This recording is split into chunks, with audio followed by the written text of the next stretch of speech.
Welcome to Matrimonial Merger, the podcast where Ambry and Jesse, a husband and wife couple, share their insights and experiences on relationships, health, and wealth. With their expertise in business and as neuro-linguistic master practitioners, they provide valuable advice on overcoming challenges and achieving success. Join us for practical tips on navigating the intersection of personal and professional life. Welcome to the Matrimonial Merger. Jesse and Amber here. Today we're going to talk about assumptions.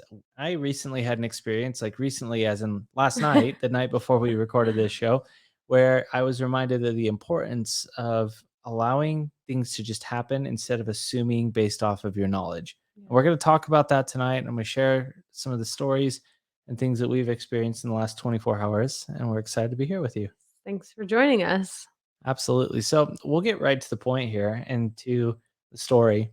So I have a good business partner and friend that we've experienced a lot of highs and a lot of lows in our business. And recently we decided to close doors of this particular business, but there was some debts and things left over that we've been working out. And there's been some money lost, and a bad investment led to another, which ended up resulting in us just saying, all right, at this time, we're too busy in our own individual jobs. Let's just shut it down. And so in the past, I would get text messages when he'd say, hey, let's talk. And when things were good, I would never consider anything bad, right? I would just consider that things were great. Well, yesterday I got a text message at 10 o'clock at night saying, hey, man, we need to talk. And that's when it all started. 10 o'clock at night. Saying, hey, let's talk tomorrow. Yeah, let's talk tomorrow. And that's when it all started. I was tired.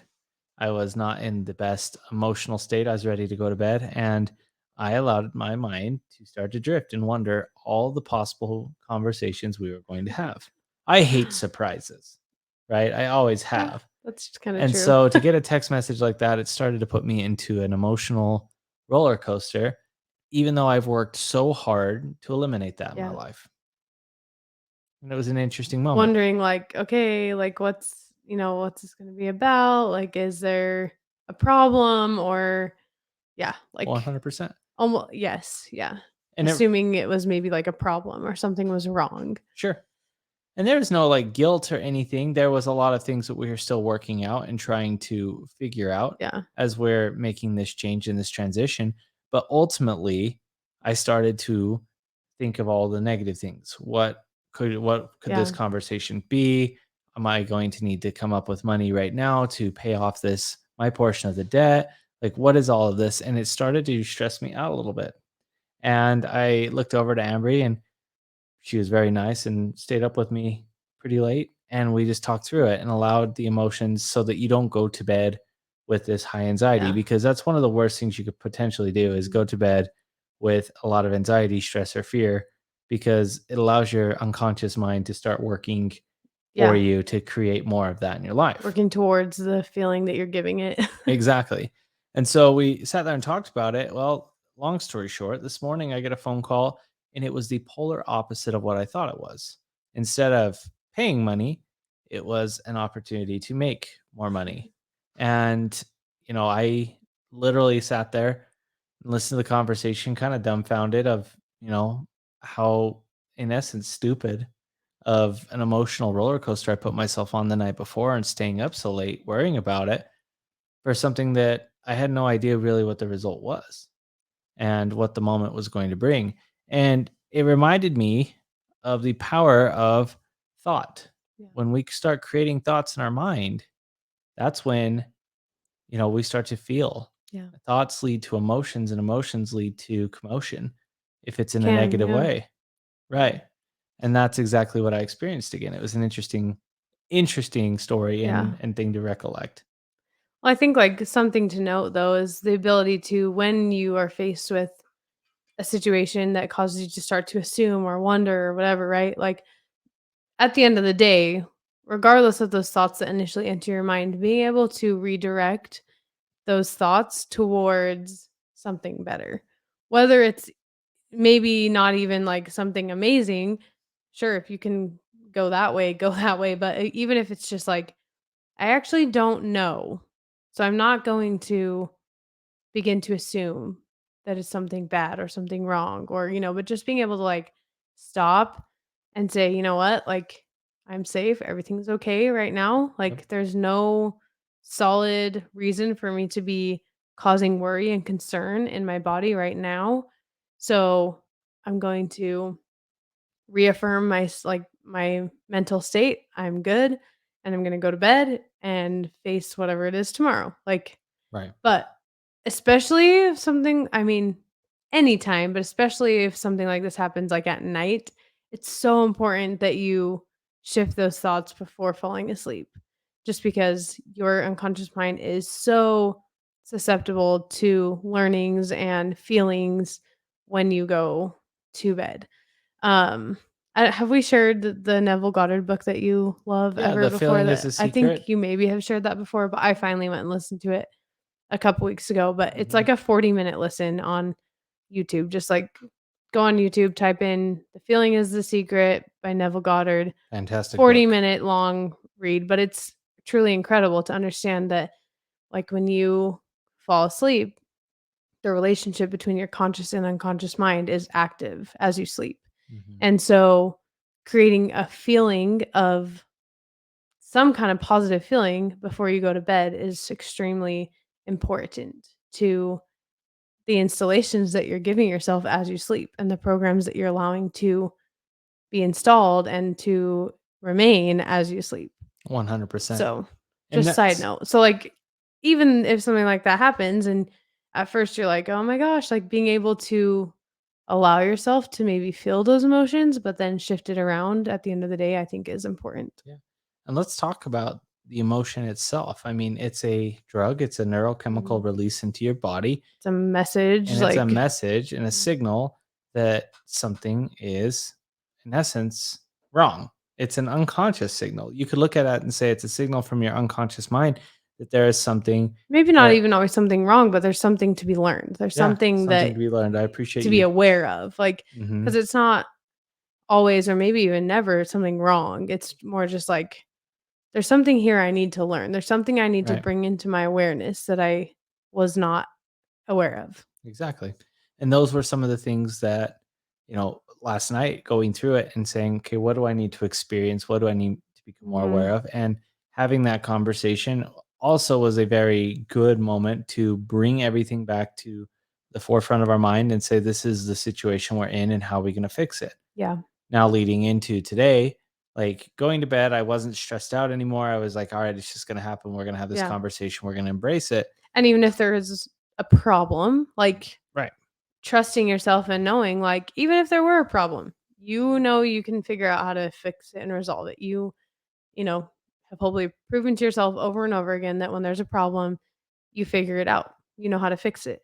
100%. Even though you might not know right now what it is or what the solution is, you're gonna figure it out. Yeah, it's going to So happen. what's to be feared, right? Right. Even if a problem comes, you'll know what to do. Exactly. And then once again, the call came in and it was a very positive thing that I feel like actually skyrocketed the success today.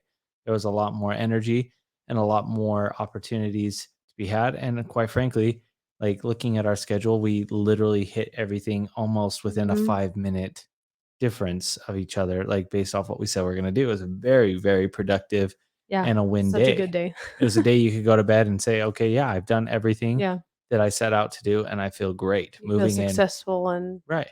Moving into that accomplished. next moment.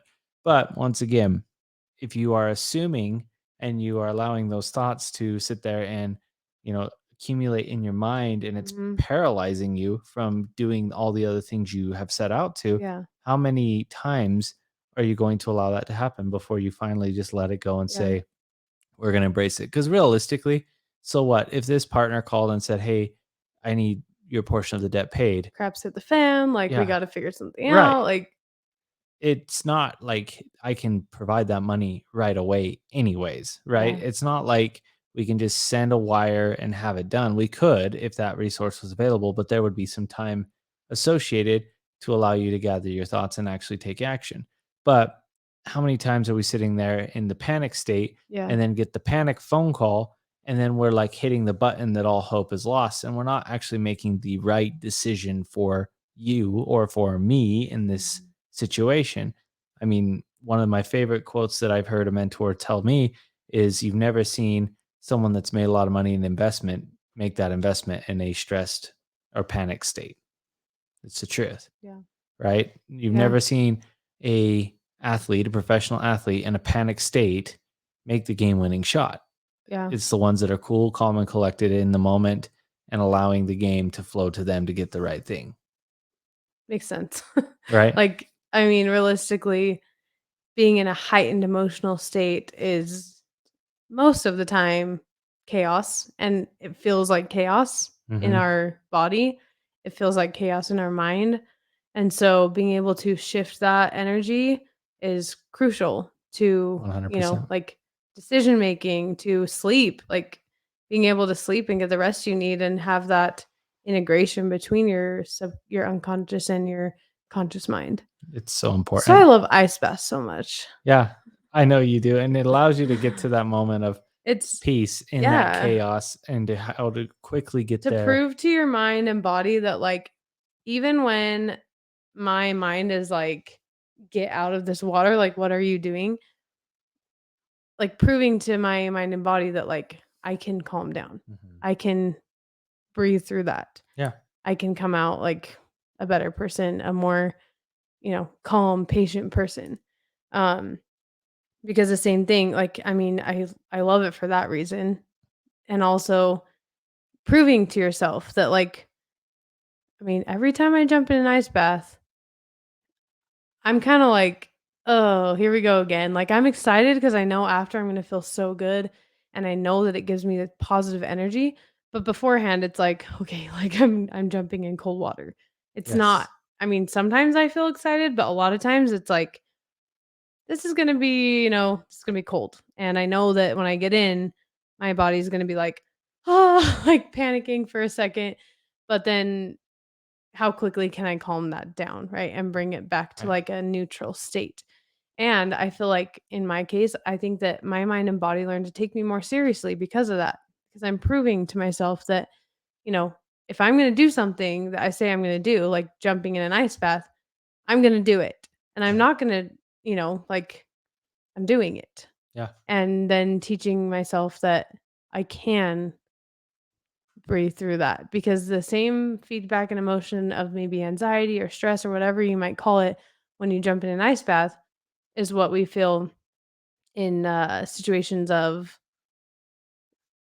stress or heightened emotion or Right. just feedback that we don't know. Maybe it's uncertainty. It could be different for everyone, right? Some people don't mind being in uncertainty. I don't love that. Mm.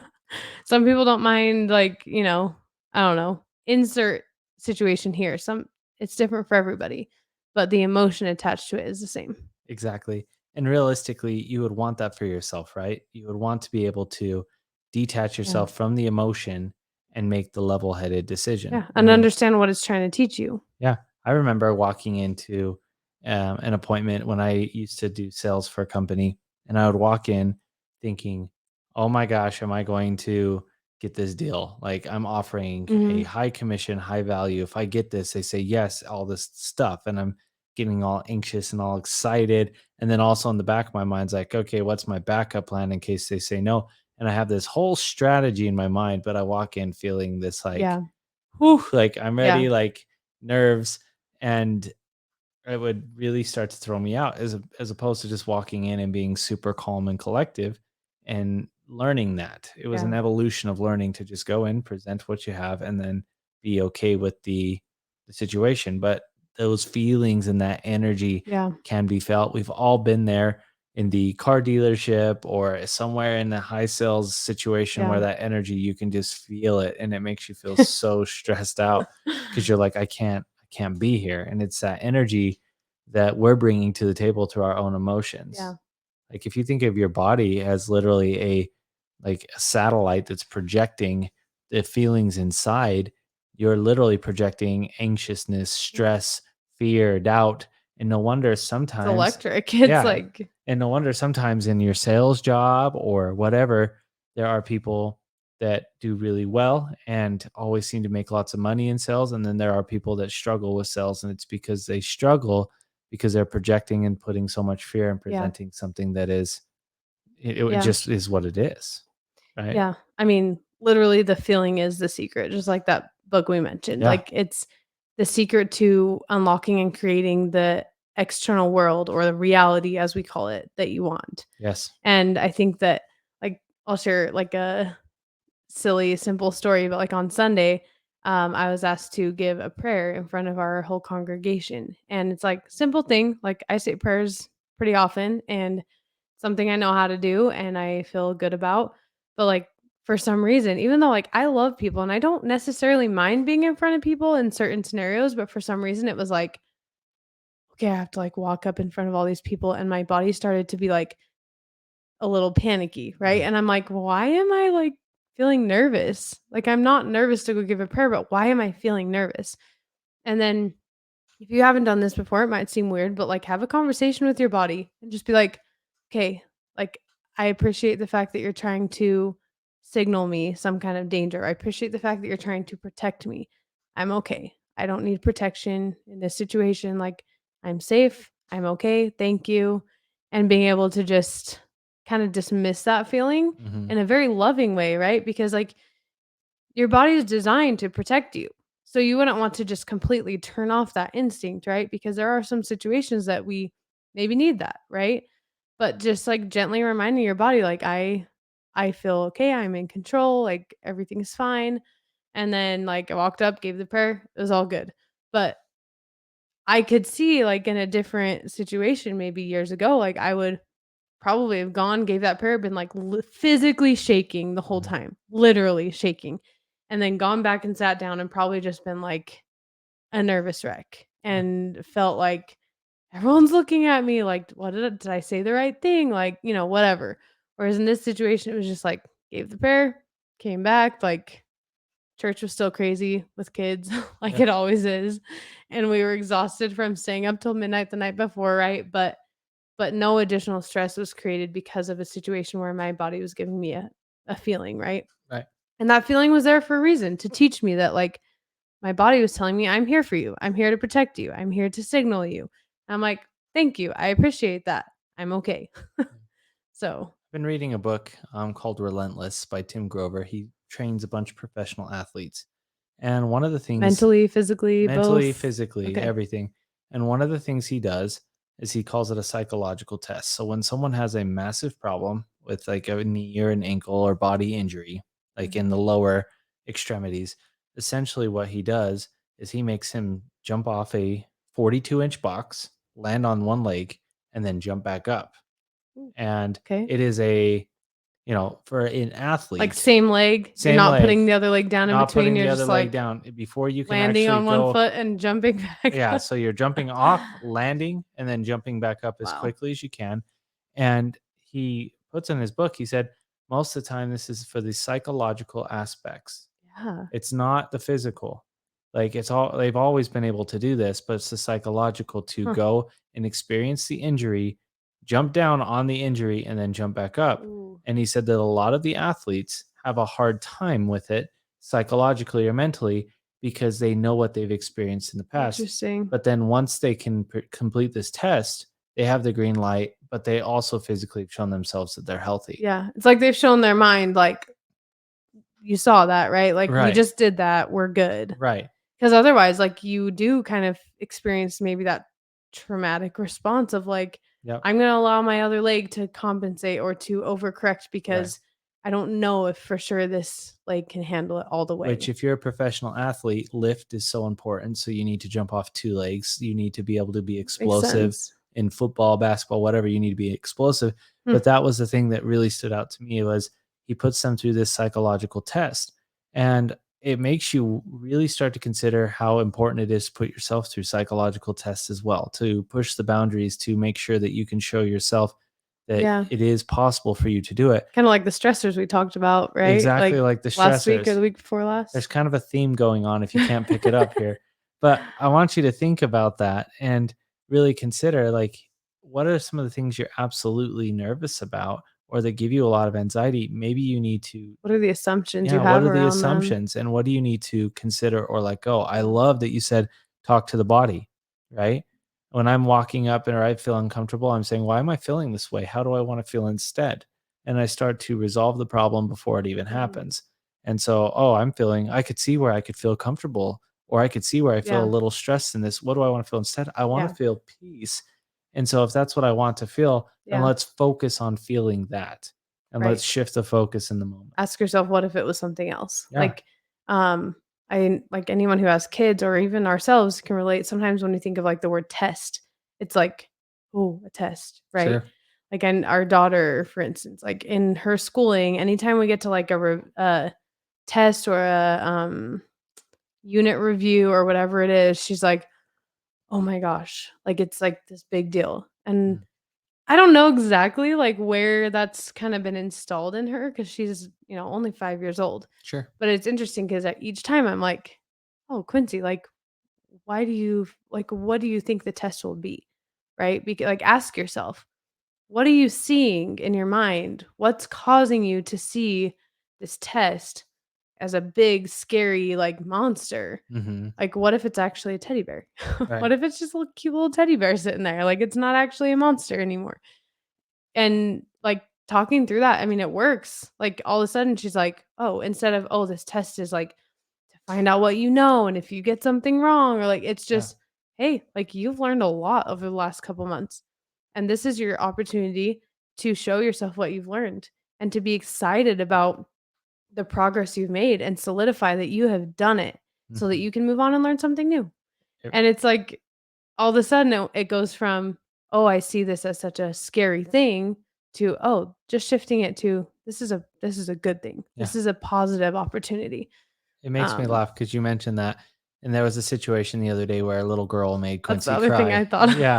of. And she called Quincy sassy. Yeah, And so and it's one of Quincy, her really good friends, yeah, it's like, one of our good friends. And so, everyone has a filter. When we say the word sassy here on the show, you probably already think are like, something. oh, yeah. Like maybe you're thinking how rude or, oh, okay, whatever. So Quincy comes up and her and I just sat there and had a conversation. I'm like, what does sassy even mean? She's like, Mhm. I don't know what it means. Oh, okay. Well, I know what it means. And she's like, well, what does it mean? Sassy means that you're very confident in your answer. And that means that you want to do Yeah, something and that you're very confident so that you're so confident that you're putting off energy that makes her feel uncomfortable. And maybe. like, and that was just kind of helping her reprogram. And she fired back and said, well, the energy that I felt was different. Like she said Mhm. it in a very mean way. Yeah, And I said, well, what if she just feels uncomfortable because you're so confident in your answer? yeah, And that helped her to shift the whole yeah, thing. So she's like, I am confident. I like being confident in yeah. my answer. Not that there's anything wrong, but Well, then helping she her can go shift back to the. that situation and try to understand, like, okay, so Mhm. what does she mean by sassy? Yeah. And what's causing this misalignment in this conversation, Right. right? Like, I mean, they're fine, everything moves on, like, they're Yeah. luckily, like, kids are pretty resilient and, but those micro installations are so important because Yep.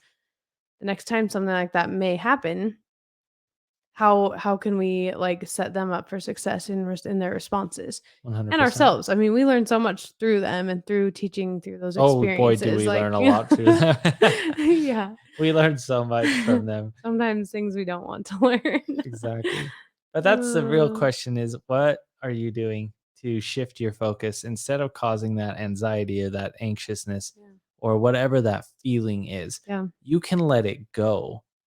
However, you need to go in and explore the origins and mhm, understand where that came from, why it came from that way, and how you want to feel yeah, instead. And if you can start to shift that and then put all your attention and focus on the how yeah, you want to change that or the what wants to change, and then just shift your focus and yeah, allow it to happen, the how will occur naturally for you. and your filters will change, like, all Absolutely. of a sudden, if something happens and you see it as, like, whatever you see or hear or feel that's, like, scary or Yeah. negative, right? Whether, like, for me, I think of, like, a giant spider, like, literally, like, ugh. So, Disgusting. like, instead of that, like, shifting it to, you know, distort the image in your mind until it looks like a happy, like a teddy bear or like a rainbow spider. like a rainbow spider Yeah. or a gold sparkly A gold spider. sparkly spider, That's right? what yeah. But That's, like, not real, yeah. and it's fluffy. Maybe like a stuffed animal spider.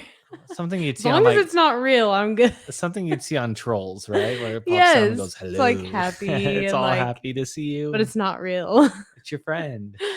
Embry. But you literally like can distort those images in your mind, like Yeah. connect it to something that you don't like Yeah. visually, auditorially, whatever it is, and then begin to like distort it and shift it until it's something that's, oh, that's actually good. It's It's not amazing scary. the conversations you have with your spouse too as you start to do this, because there's been some times where you'll come home and you'll say something and you're like, I was kind of bugged. And I Like, oh look my at it gosh. and I'm looking at it like, oh, what's the filter? Like, I'm trying to understand like why you would Yeah. see it this way, because maybe it was this, or this. Uh-huh. And then that allows you to come in and say, Yeah. oh, I've never considered that. And vice versa. Yeah. Right. We start to play off each other.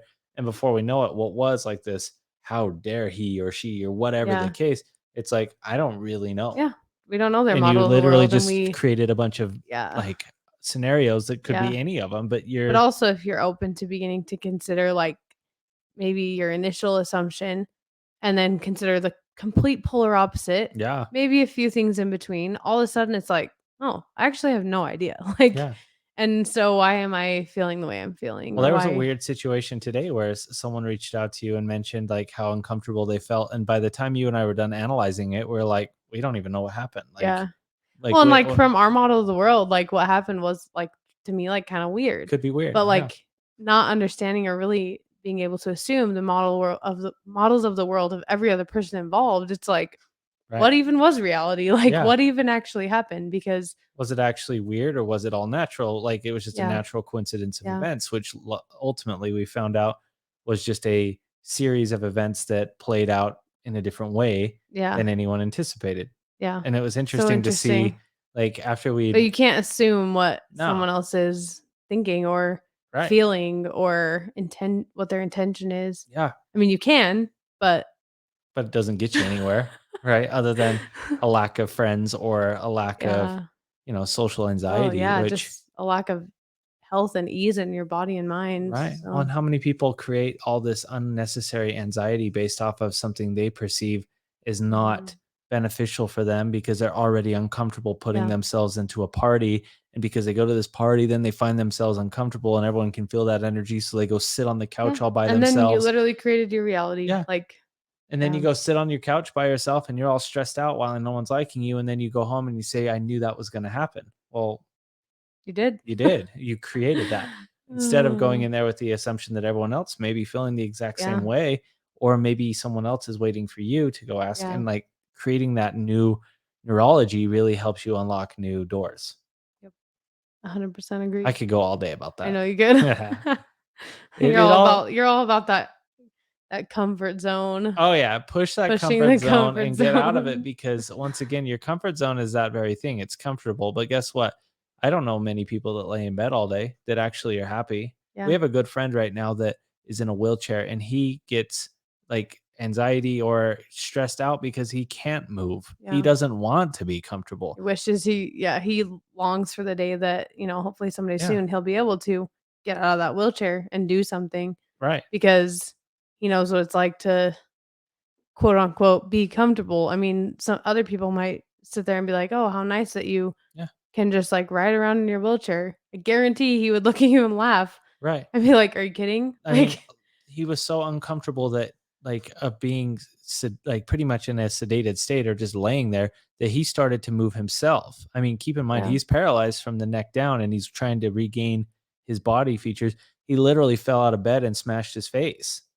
And he was trying to be that uncomfortable in his situation that he was willing to risk some pain, yeah. physical pain, To see to what his body see what like his body literally could like do. the athletes jumping off The the box, yeah, box on the injured leg. Wow, right. that's incredible. But that when he told me that, I just sat there and looked at him and said, "You know what? That's exactly right. We need to be at that point in our life where we push the uncomfortable Yeah. limits, because if you're comfortable, Mhm. you're going to continue to get the same results." We all know the definition of insanity, right? At the end of the day, you need to push yourself a little bit more. You Yeah. got to change those filters. Change the filters in your mind, change the outcome in your mind before it happens, and maybe Yeah. you'll be surprised of what actually could happen for you. 100%. That's Thank you. amazing. Yeah. Yeah. Yeah. Good way to end the episode. Great right way there. to end it. Thank you all for listening to the Matrimonial Merger. We appreciate you being with us, and we look forward to being with you Until next week. Thank you for tuning in to the Matrimonial Merger podcast. We hope you enjoyed this episode and found it informative and entertaining. If you did, we would love it if you could share this podcast with your friends and family who might also be interested in topics related to marriage and relationships. And if you have a few minutes, please consider leaving us a review on your favorite podcast platform. Your feedback helps us improve the show and reach more listeners like you. Thanks again for listening to the Matrimonial Merger. We'll be back soon with another episode.